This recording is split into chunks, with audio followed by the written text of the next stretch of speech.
And I understand that. And you have reasons not to like it. But there is no reason to attack folks. There is no reason to attack the trustees. They have been, that ire has been so misplaced. These trustees have worked hard to walk the middle line to hear all residents. So any personal criticism against them really has been really uncalled for. Now, folks, you can disagree. You can disagree.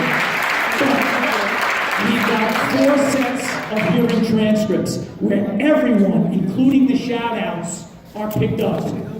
Including the shout-outs. So I suggest that you read it. That having been said, we have a motion on the floor. We have a second. All those in favor? Aye. Opposed? There being none. Abstentions? There being none. 5-0. We have a new House of Worship law.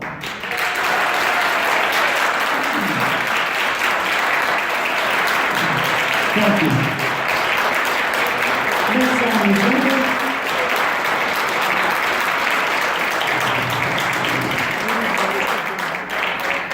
Next on the agenda is Resolution 2019-13, adopting the Department of Labor updated sexual harassment policy requirements for municipalities. Do I hear a motion? Deputy Mayor Valentine for the motion. Thank you, Trustee Mayor, for the second. All those in favor? There being none. Thank you. Resolution 2019-14 is a motion for surplus computer equipment for disposal. Do I hear a motion? Thank you, Trustee Cullen, for the motion. Thank you. Second. All those in favor? None. Thank you very much. Entertain motion resolution 2019-15, approving abstract of audited claims. People do something, don't do something for nothing. Look for something that matters. It could be money, it could be favors, votes. They did it for something. Right? This asshole was supposed to says people are always bigots. Why did he mention names? Do we hear a second? Thank you, Trustee Miller, for the second. All those in favor? Aye. Opposed? There being none. Thank you very much. As is normal, we will open the floor to public discussion on any other matters. Again, due to the late hour, I would just ask that you hold your comments to a minute or two. Mr. Levine, name and address for the record, please.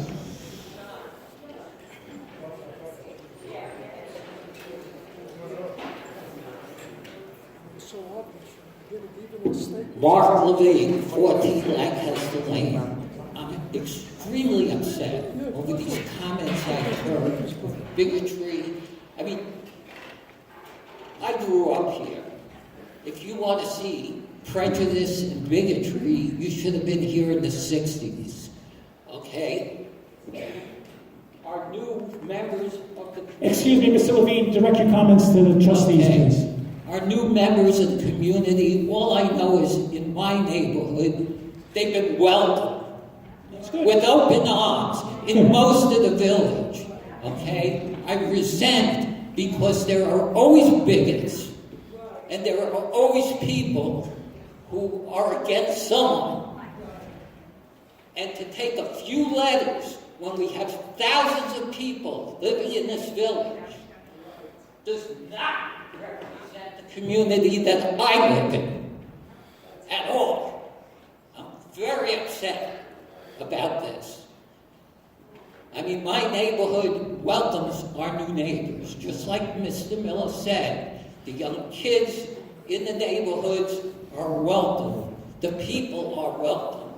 What people are upset with is some of the residents, including myself, have lived in Rockland County or Chestnut Ridge for many, many years. And we moved into a residential subdivision, just like our new neighbors are moving into new, quiet subdivisions that they also want to keep as new, quiet subdivisions.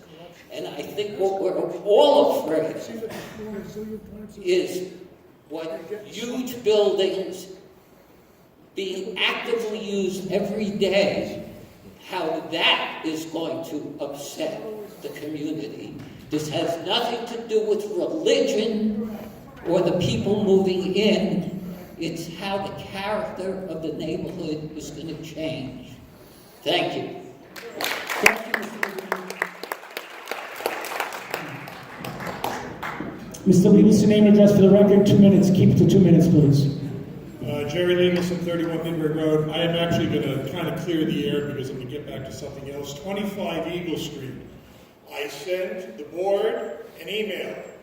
It had 2 images in it. Okay, it had a photograph of the permit application. It said it was an application for a 1-car garage. It also included an image from the plans, which showed a sub-size 2-car garage. Now, you're now saying that on the basis of some photograph that the building inspector received, which is kind of reminiscent of the staged photograph that the 3 Spring Hill congregation tried to fool the zoning board with, you're now telling me that on the basis of some photograph showing 2 cars squeezed into that little garage, you're saying that that is a permit for a 2-car garage. Did you get the email or not? That's my first question. Yes. Did the board did? Do you recall seeing the permit application saying 1-car garage? Yes. Okay, so then on what basis? A photo, a staged photo to fool the building inspector? We've seen this before. You're falling for it again. Mr. Lieberson, this will be on my nickel. You're welcome to have this photo. This was taken by the building inspector. I don't need to see the photo. I'm asking you. There was a permit application for a 1-car garage. Thank you. Anything else? Well, does that mean anything? 2-car garage has got a permit. Thank you. Next, please. So you see? Well, one other thing I'll ask at the next board meeting, which everybody should really pay attention to, if you've listened to what I said about the street parking, that's going to result. I want to know the process by which residents can get no parking signs on their block. Can you give me that process now? Sure. Every resident on the street, number 1, has to give us a petition to say that they don't want parking on their street. Now, I'm going to venture a guess that that's probably going to be not a very practical thing, because if you don't want to have parking in front of your home, now granted, maybe you have a large driveway, but when you have guests over, when you have parties, whatever the case may be, I doubt very much folks want to restrict parking on their front. Irrelevant. But anyway, you're welcome to Excuse me, Mr. Lieberson, I'm telling you that this process. Every resident has to sign? On the block, yes. So on the every block. resident has to sign? On the block, yes. And then we review. Excuse me, I'm sorry. You know, sometimes, in referencing a law that was passed tonight, one part of the conditional use permit might deal with on-street parking, but don't forget, we're talking about public streets here. And that's what public streets are used for. They're used for traffic and they're used for parking. So I would just caution everybody involved that, as part of a planning board process, particularly if it's in a local law such as the one that was passed tonight, parking restrictions, are very viable. But blanket parking restrictions, other than ones, say, from November to April that many municipalities have, or many municipalities have overnight parking restrictions. You just can't do it blanket village-wide unless you intend, as a municipality, in providing alternatives for people who may not have a on-site. Okay, I'm not looking for legal advice. I'm just asking what the process is. Thank you. All residents have to sign the petition. One person on the block doesn't want it? No, it doesn't ever go. Probably not. Probably not. And then what happens when the petition is submitted? You guys decide? We decide if it's a feasible thing to do or not. So if everybody in the block signs a petition, you could still say no, we don't. Theoretically, yes. Is that right? Theoretically, yes. March 19th, Thank you, Mr. Lieberson. Mrs. Cogan, name and address for the record, please. Public Code 20.0 Court, I'll make this very brief. Thank you. I want to say that, first of all, I am utterly insulted and really sad about the vitriol that has come from you, our board members, at us. Right? I take umbrage to that. That's number one. Number two is I want to kind of explain where I see the big divide started, and it started with 3 Spring Hill Court. The village of Chestnut Ridge, no matter what the residents of the community said, it's a garage, or I know other ones. We gathered significant evidence at our cost to prove to the Zoning Board of Appeals that that was not a garage. And the Zoning Board of Appeals upheld the evidence. They said, we're going to revoke that certificate of occupancy. 2 days after that certificate of occupancy was revoked, the village replaced those certificates and continued to allow that building to be used as a house of worship in the face of all the residents who cared so much about their community. So you tell me you care about Chestnut Ridge. I care about Chestnut Ridge too. I don't care who lives next door to me. I only ask that people follow the law. Those people didn't follow the law. We proved it, and you said to us, you said, the hell with you, we're going to do it anyhow. So you disrespect the community and the voters. And to me, that's disgusting. Thank you. Next, please. Name and address for the record, please. My name is William Ballinger. I live at 3 Pamela Drive, Chestnut Ridge. I'm here to make a suggestion regarding those code enforcement officers that you're planning to hire. I hope that when you do hire them, at least one will be assigned to work evenings, so that way if there is an issue of maybe something being built at night, there is someone to call. I'm not sure, I realize the village hall is usually open from 9 to 4. However, if there's going to be some code enforcement officers, we need them to work in the evening. There should be a way to contact that code enforcement officer when we have evening issues, when you have construction going on at night. Point well taken. Thank you, Mr. Ballinger. Yes, name and address for the record, Mr. Sherrod. Anthony Shaw, 23 Milwaukee Drive. Circling back to the comp plan for a minute, my issue with some of the things that you guys have said is you've talked about how you want it to be proactive with a house of worship law and kind of get ahead of any potential lawsuits that we may face. But on the flip side, on the comp plan, we've needed to plead and beg with you in order to get you to agree to it, and it was only because an election has now come up that you have actually decided, and you've given the exact time frame with when you decided to do a comprehensive plan. So I just see that reactive approach versus the proactive approach that you want to take on a house of worship law as being extremely inconsistent.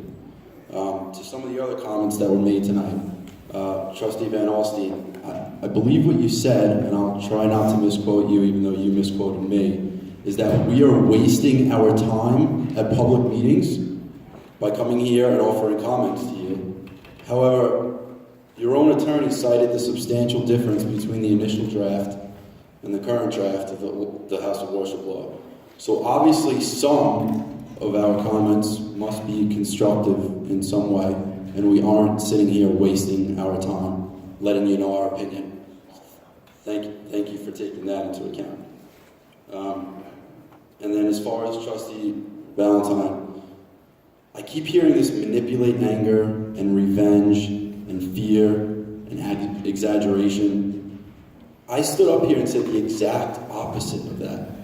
I stood up here and said, here's how I think things should have been done from the beginning to unify the entire village.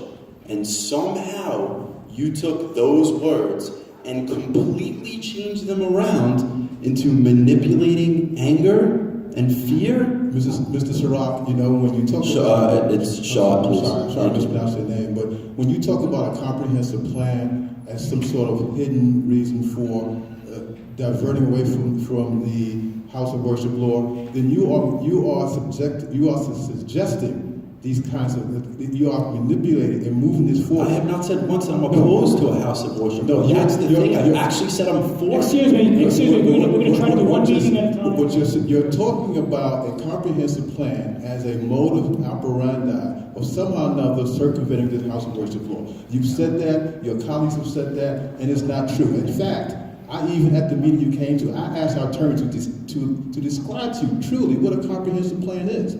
If you look at the law, the Standard Zoning Enabling Act, which is legislation that talks about what a comprehensive plan is, it tells you clearly what it is by law. Well, maybe you just don't understand that, but that's what the law is.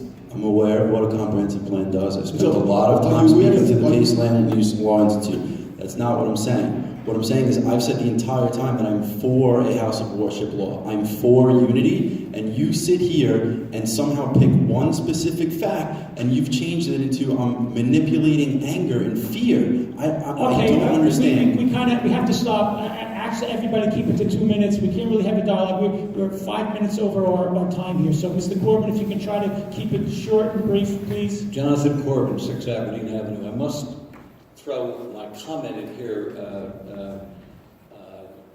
Mr. Valentine. We live in the same neighborhood.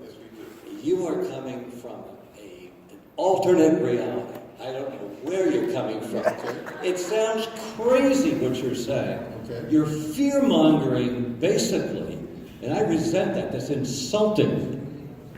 But I want to say something. Last Sunday's Journal News featured an article on Coupon of Rockland. Among the many contributors to this article was Mayor Preston, whose provocative remarks not only insulted us, but smeared us.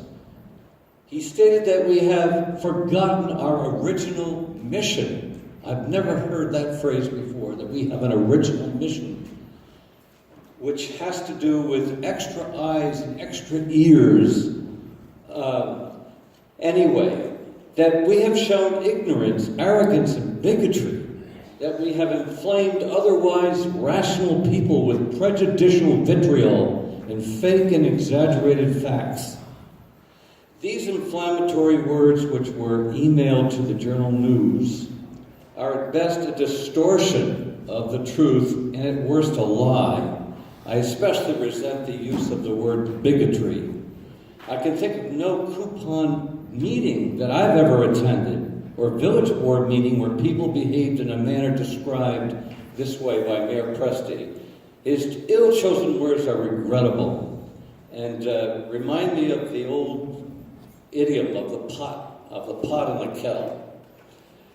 Coupon's formation is to ensure legal development that meets local and fire safety codes. Unfortunately, as the mayor knows very well, the village has ignored, willfully or not, numerous violations of building codes. If one is ignorant or bigoted, for example, is one ignorant or bigoted because he or she wants to see 312 Highland Avenue follow the rules with respect to occupancy and parking? 3 big trees were just taken down a few days ago to expand the driveway there. We have 15 to 20 cars parking on site. I don't see anybody walking to this synagogue. Thank you, They're Mr. all Corbin. driving. Thank you. And Perth Avenue as well. Thank you, Mr. Corbin. So, Time is so up. much Time for is up. our original mission. Thank you. Next, please. Read the transcripts with regard to your comments.